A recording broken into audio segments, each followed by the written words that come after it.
It is a request from somebody, which I'll put in the description below. It had been on my list to do anyway. But I thought it was quite nice, relaxing one, which would be to a bit of story time reading. This was one of my favourite books as a child. Roald Dahl was one of my favourite authors. I have a lot of books of his. So Charlie and the Chocolate Factory would have been, or Willy Wonka's Chocolate Factory. When they made the film, it throws you off as to what name, but you know what I mean. So yeah, that's one of the best. And then Magic Finger is such a good one. I've actually also got a couple of others here as well, which maybe would be for another time. So I've got, and these are all old copies of books that are probably good, I don't know, goodness, probably 17 years old, maybe even older, which to some isn't very old, to others that's quite old. So The Enormous Crocodile, that was a good one. And of course The Giraffe and the Pelly, which is quite a big book actually. A3 size, I think. And they're all, it's the artistry inside it, which is always impressive to see. So maybe they'll be for another day. But for today's video, I'm going to be reading The Magic Finger to you. It's got an interesting cover on it.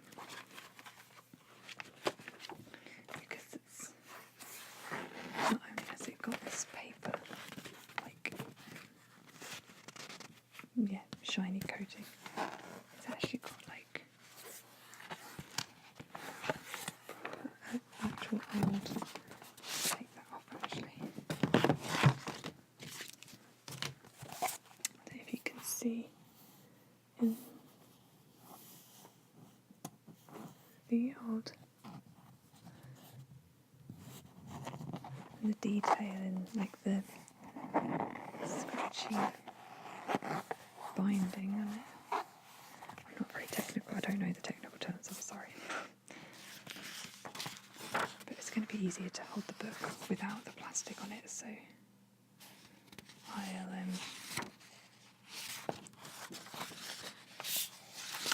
I'd leave that off, I think. Charlie and the Chocolate Factory. Yeah, it's Charlie. So these are the other. You see how old the book is? Because the way that the pages are yellowing slightly around the edge just gives it that old. Just shows it's old. It's got an older smell to it as well, isn't it? I love the smell of a book. So, other titles by Roald Dahl. We have Charlie and the Chocolate Factory, Charlie and the Great Glass Elevator, James and the Giant Peach, and The Complete Adventures of Charlie and Mr. Willy Wonka, and Fantastic Mr. Fox. That's another fantastic one, actually. Ironically, it's the title of the book as well. No, that is genuinely a classic. Which we have got that somewhere still. Right. Got interesting textured paper.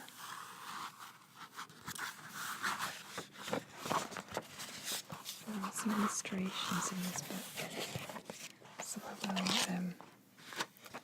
try and show them to you as well.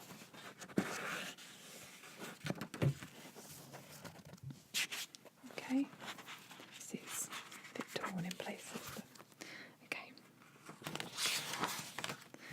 The farm next to ours is owned by Mr. and Mrs. Gregg. The Greggs have 2 children, both of them boys. Their names are Philip and William. Sometimes I go over to their farm to play with them. I am a girl and I am 8 years old. Philip is also 8 years old. William is 3 years older. He is 10. What? Oh, all right then, he's 11. Last week, something very funny happened to the Gregg family, and I'm going to tell you about it as best as I can. Let's see the pictures in this one. Okay. Now, the one thing that Mr. Gregg and his 2 boys loved to do more than anything else was to go hunting. Every Saturday morning they would take their guns and go off into the woods to look for animals and birds to shoot. Even Philip, who was only 8 years old, had a gun of his own. I can't stand hunting. I just can't stand it. It doesn't seem right to me that men and boys should kill animals just for the fun they get out of it. So I used to try to stop Philip and William from doing it. Every time I went over to their farm, I would do my best to talk them out of it, but they only laughed at me. I even said something about it once to Mr. Gregg, but he just walked on past me as if I wasn't there. Then, one Saturday morning, I saw Philip and William coming out of the woods with their father, and they were carrying a lovely young deer. This made me so cross that I started shouting at them.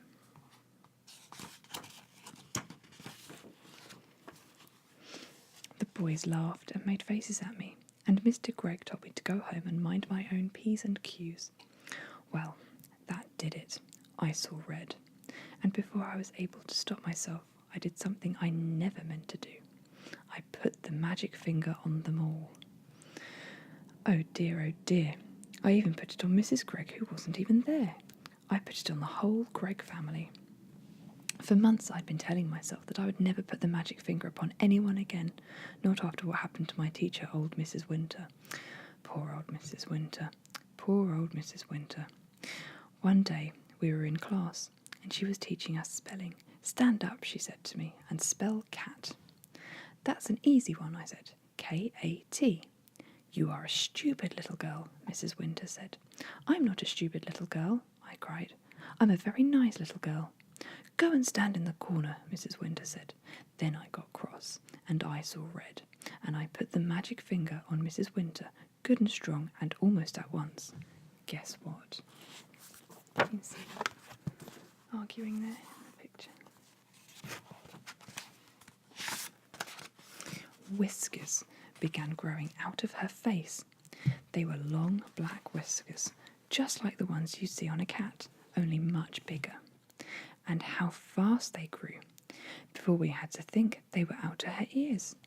Of course the whole class started screaming with laughter.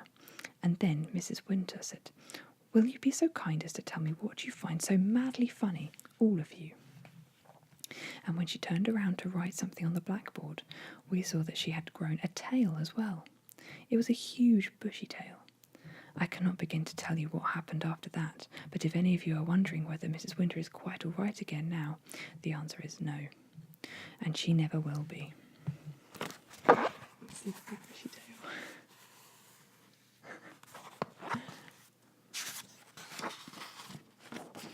I'm sorry, it's a bit loud. The magic finger is something I've been able to do all my life. I can't tell you just how I do it, because I don't even know myself. But it always happens when I get cross, when I see red. Then I get very, very hot all over. Then the tip of my forefinger of my right hand begins to tingle most terribly. And suddenly, a sort of flash comes out of me, a quick flash, like something electric. It jumps out and touches the person who has made me cross. And after that, the magic finger is upon him or her, and things begin to happen. Well, the magic finger was now upon the whole of the Gregg family, and there was no taking it off again. I ran home and waited for things to happen. They happened fast. I shall now tell you what those things were. I got the whole story from Philip and William the next morning after it was all over. Look at that.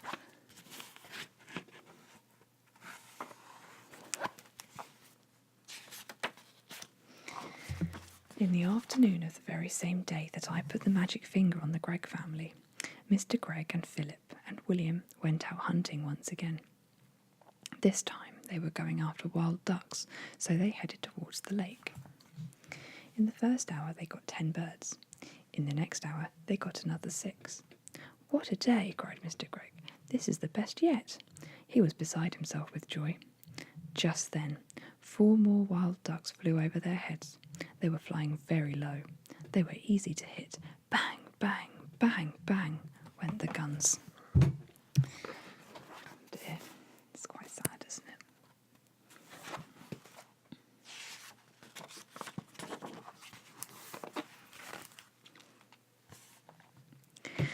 ducks flew on. "We missed," said Mr. Gregg. "That's funny." Then, to everyone's surprise, the 4 ducks turned around and came flying right back to the guns. "Hey," said Mr. Gregg, "what on earth are they doing? They are really asking for it this time." He shot at them again.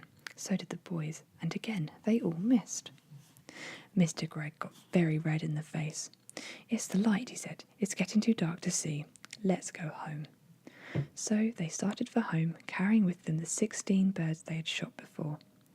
But the 4 ducks would not leave them alone. They now began flying around and around the hunters as they walked.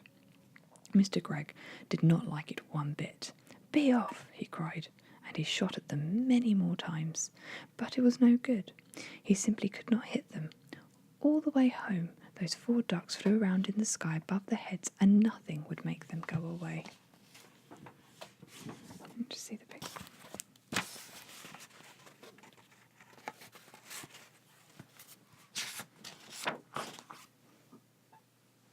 Late that night, after Philip and William had gone to bed, Mr. Gregg went outside to get some food for the fire. He was crossing the yard when all at once he heard the call of a wild duck in the sky. He stopped and looked up. The night was very still. There was a thin yellow moon over the trees on the hill, and the sky was filled with stars. Then Mr. Gregg heard the noise of wings flying low over his head, and he saw the 4 ducks, dark against the night sky, flying very close together. They were going around and around the house. Mr. Gregg forgot about the firewood and hurried back indoors. He was now quite afraid. He did not like what was going on. But he said nothing about it to Mrs. Gregg. All he said was, "Come on, let's go to bed. I feel tired." So off they went to bed and to sleep. See the duck flying around. When the morning came, Mr. Gregg was the first to wake up. He opened his eyes. He was about to put out a hand for his watch to see the time, but his hand wouldn't come out. "That's funny," he said. "Where's my hand?" He lay still, wondering what was up. Maybe he had hurt that hand in some way. He tried the other hand. That wouldn't come out either. He sat up. Then, for the first time, he saw what he looked like. He gave a yell and jumped out of bed. Mrs. Gregg woke up, and when she saw Mr. Gregg standing there on the floor, she gave a yell too, for he was now a tiny little man. He was maybe as tall as the seat of a chair, but no taller. And where his arms had been, he had a pair of duck's wings instead. It's quite a funny picture. You see her in bed, and then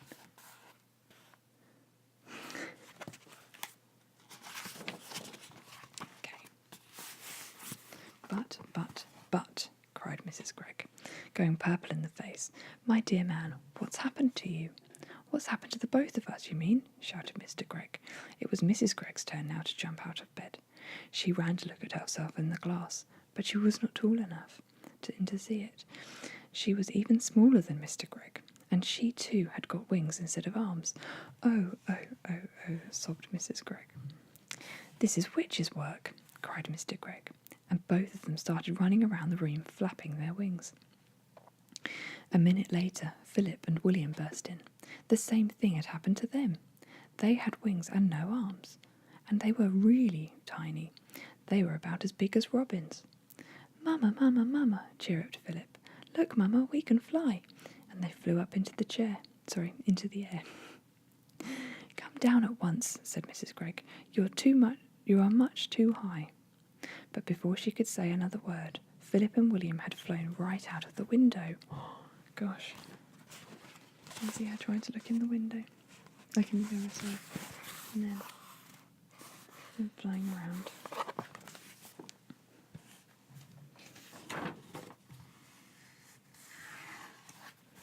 Mr. and Mrs. Gregg ran to the window and looked out. The 2 tiny boys were now high up in the sky. Then Mrs. Gregg said to Mr. Gregg, "Do you think we could do that, my dear?" "I don't see why not," Mr. Gregg said. "Come on, let's try." Mr. Gregg began to flap his wings hard, and all at once up he went. Then Mrs. Gregg did the same. Help, she cried as she started going up. Save me. Come on, said Mr. Gregg. Don't be afraid.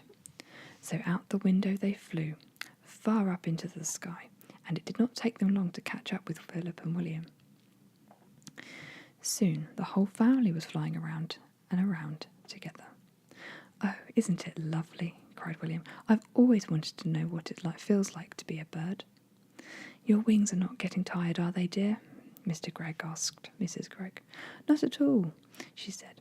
I could go on forever. Hey, look down there, said Philip. Somebody's walking in our garden.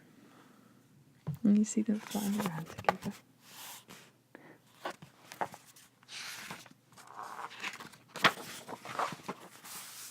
They all looked down, and there below them, in their own garden, they saw the 4 enormous wild ducks.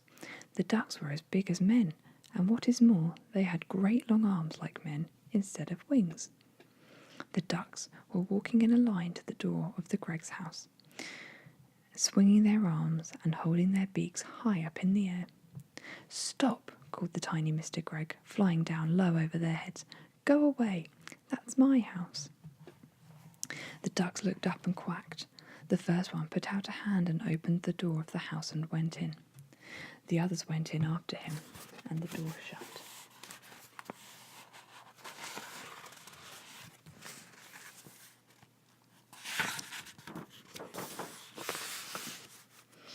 The Greggs flew down and sat on the wall near the doors. Mrs. Gregg began to cry. Oh dear, she sobbed. They've taken our house. What shall we do? We've got no place to go. Even the boys began to cry a bit now. We will be eaten by cats and foxes in the night, said Philip. I want to sleep in my own bed, said William. Now then, said Mr. Gregg, it isn't any good crying. That won't help us. Shall I tell you what we are going to do? What? They said. Mr. Gregg looked at them and smiled. We're going to build a nest. A nest? They said. Can we do that? We must do it, said Mr. Gregg. We've got nowhere else to sleep. Follow me. They flew off to a tall tree, and right at the top of it, Mr. Gregg chose the place for the nest.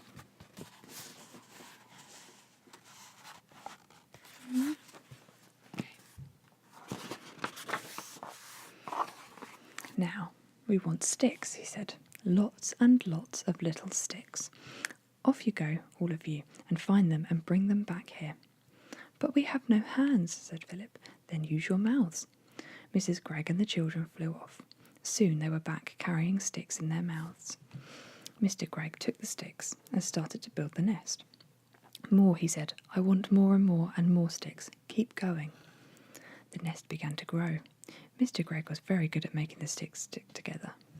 Oh, sorry. Fly with them in their mouths.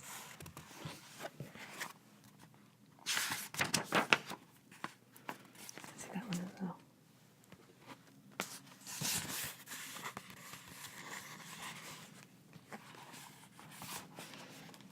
After a while, he said, that's enough sticks. Now, I want leaves and feathers and things like that to make the inside nice and soft. The building of the nest went on and on. It took a long time, but at last it was finished. Try it, said Mr. Gregg, hopping back. He was very pleased with his work. Oh, isn't it lovely? Cried Mrs. Gregg, going into it and sitting down. I feel I might have to lay an egg any moment. The others all got in beside her. How warm it is, said William. And what fun to be living up so high, said Philip. We may be small, but nobody can hurt us up here. But what about food, said Mrs. Gregg. We haven't had anything to eat all day. That's right, Mr. Gregg said. So we will now fly back to the house and go in by an open window and get the tin of biscuits when the ducks aren't looking. Oh, will we pecked to bits by those dirty great ducks? Cried Mrs. Gregg. Mrs. Gregg. We shall be very careful, my love. And off they went. But when they got into the house, they found all the windows and all of the doors closed. There was no way in. Just look at that beastly duck cooking at my stove, cried Mrs. Gregg as she flew past the kitchen window. How dare she? "And look at that one holding my lovely gun," shouted Mr. Gregg. "One of them's lying in my bed," yelled William, looking into a top window. "And one of them is playing with my electric train," cried Philip. Oh dear, said Mrs. Gregg. "They've taken over our whole house. We shall never get it back. And what are we going to eat?"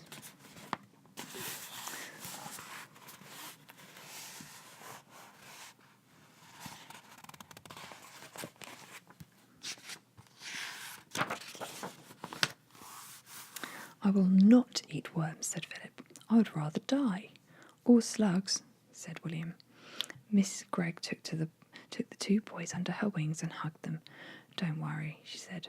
"I can mince it all up very fine and you won't even know the difference. Lovely slug burgers, delicious worm burgers." "Oh no," cried William. "Never," said Philip. "Disgusting," said Mr. Gregg. "Just because we have wings we don't have to eat bird food. We shall eat apples instead. Our trees are full of them. Come on." So they flew off to an apple tree. But to eat an apple without holding it in your hands is not easy at all. Every time you try to get your teeth into it, it just pushes away. In the end, they were able to get a few small bites each, and then it began to get dark, so they all flew back to the nest and laid down to sleep. See them trying to eat the apples.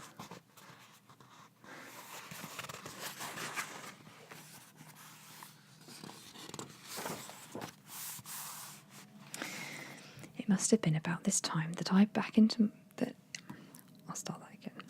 It must have been at about this time that I, back in my own house, picked up the telephone and tried to call Philip. I wanted to see if the family was all right. "Hello," I said. "Quack," said a voice at the other end.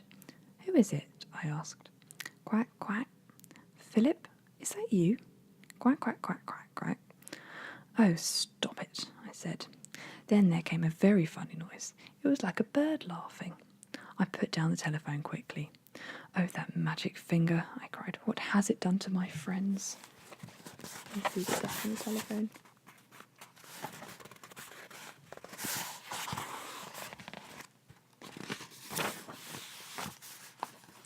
That night, while Mr. and Mrs. Gregg and Philip and William were trying to get some sleep up in the high nest, a great wind began to blow. The tree rocked from side to side, and everyone, even Mr. Gregg, was afraid that the nest would fall down. And then came the rain. It rained, and the water ran into the nest, and they all got as wet as could be. And oh, it was a bad, bad night.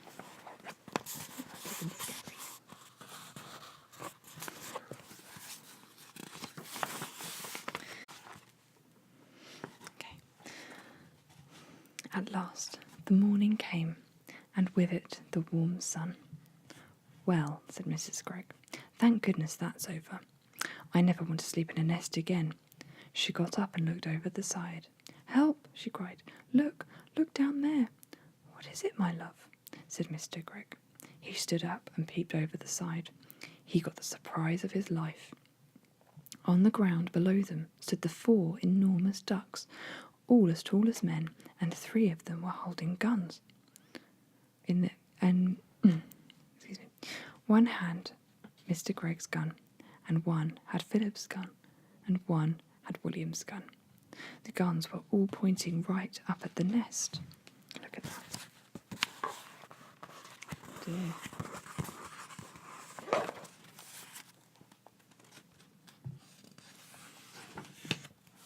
No, called out Mr. and Mrs. Gregg, both together. "Don't shoot, please don't shoot."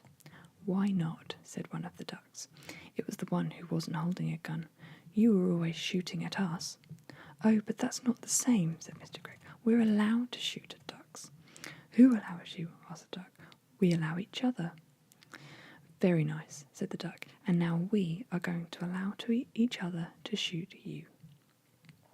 I would have loved to have seen Mr. Gregg's face just then. "Oh, please," cried Mrs. Gregg.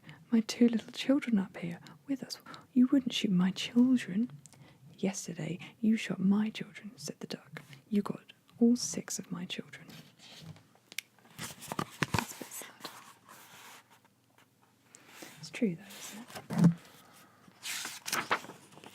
"I'll never do again," cried cried Mr. Gregg. "Never, never, never." "Do you really mean that?" asked the duck. "I do mean it. I'll never shoot another duck as long as I live." "That is not good enough," said the duck. "What about deer?" "I'll do anything you say if you'll only put down those guns. I'll never shoot another duck or another deer or anything else." "Will you give me your word on that?" said the duck. I will, said Mr. Gregg. "Well, you throw away your guns," asked the duck. "I will. I'll break them up into tiny little bits, and never again need you be afraid of me or my family." "Very well," said the duck. "You may now come down. And by the way, may I congratulate you on your nest? For a first effort, it's pretty good." Mr. and Mrs. Gregg and Philip and William hopped out of the nest and flew down.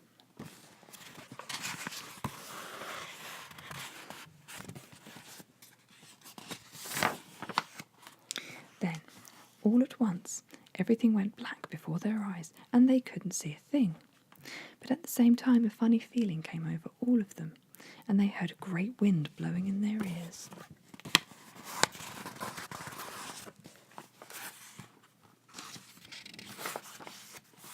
Then, the black that was there before their eyes turned to blue, to green, to red, and then to gold, and suddenly they were there, standing in lovely bright sunshine in their own garden, near their own house, and everything was back to normal once again.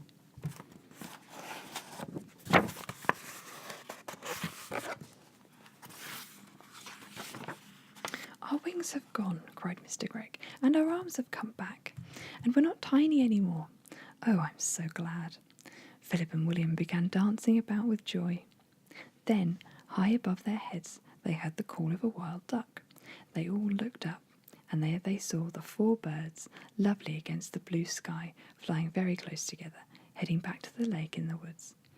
It must have been about half an hour later that I myself walked into the Greggs' garden. I had to come and see how things were going, and I must admit I was expecting the worst. At the gate I stopped and I stared.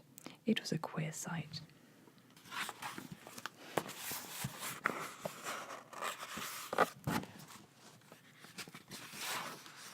In one corner, Mr. Gregg was smashing up all 3 guns into tiny pieces with a huge hammer. And then in another corner, Mrs. Gregg was placing beautiful flowers upon 16 tiny mounds of soil, which I learned later that they were the graves of the ducks that had been shot the day before. Oh.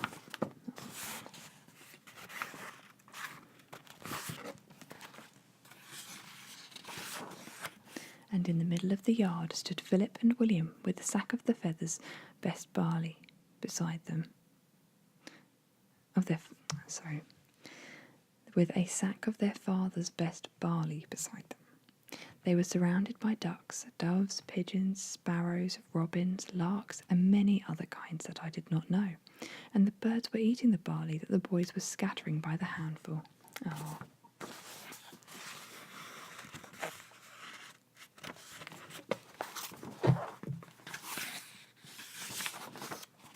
"Good morning, Mr. Gregg," I said. Mr. Gregg lowered his hammer and looked at me. "My name is not Mr. Gregg any more," he said. In honour of my feathered friends, I have changed it from Gregg to Egg." "And I am Mrs. Egg," said Mrs. Gregg. "What happened?" I asked. They seemed to have gone completely dotty, all 4 of them. Philip and William then began to tell me the whole story. When they'd finished, William said, "Look, there's the nest. Can you see it? Right up in the top of the tree. That's where we slept last night. I built it all myself," said Mr. Egg proudly. "Every stick of it."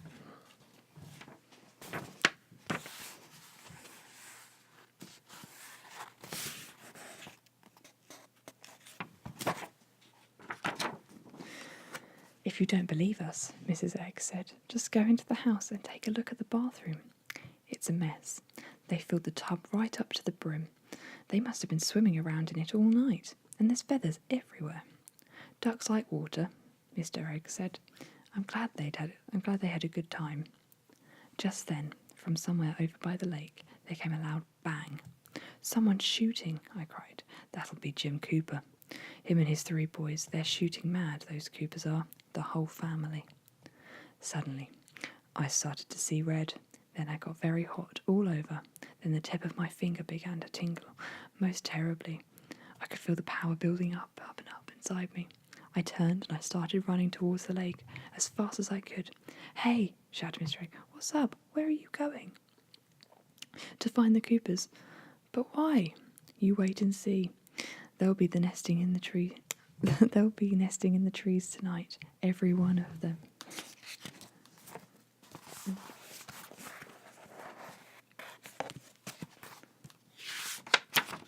And there they are, nesting in the tree.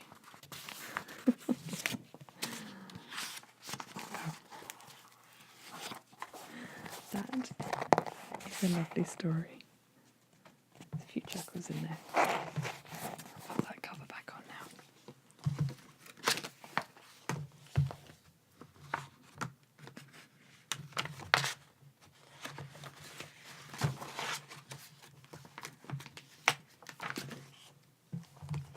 I hope you enjoyed it. And I hope it's a book that you maybe you've read before. You have to let me know whether it's one that you knew of. But it's been a long time since I've read it, but it was a nice short one to share with you, and you have to let me know if there's any particular books that you'd like me to read next time. And yeah, I hope you enjoyed it, so I'll see you again soon, okay? Sleep tight.